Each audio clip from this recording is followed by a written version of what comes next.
ریان اور آمنہ کو اپنے دادا کی کہانیاں سننا بہت پسند تھا، جو وہ گاؤں کے بڑے درخت کے نیچے بیٹھ کر سناتے تھے۔ ایک شام دادا نے انہیں ایک جادوئی بولنے والے درخت کے بارے میں بتایا جو جنگل میں کہیں موجود تھا۔ تجسس میں بہن بھائی نے اسے ڈھونڈنے کا فیصلہ کیا۔ اگلی صبح انہوں نے کچھ کھانے پینے کی چیزیں لیں اور جنگل کی طرف روانہ ہو گئے۔ پرندے چہچہانے لگے اور ہوا درختوں سے سرسراہٹ پیدا کر رہی تھی۔ اچانک انہوں نے ایک قدیم درخت دیکھا جس کی پتیاں چمک رہی تھیں۔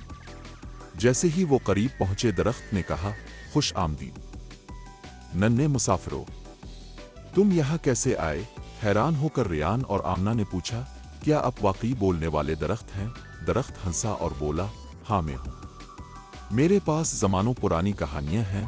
بچے حیرت سے درخت کی باتیں سننے لگے جو انہیں فطرت اور مہربانی کے اسباق سکھا رہا تھا۔ جب وہ واپس آئے تو وہ بے صبری سے اپنے دادا کو اپنی حیرت انگیز مہم جوئی کے بارے میں بتانے کے لیے تیار تھے۔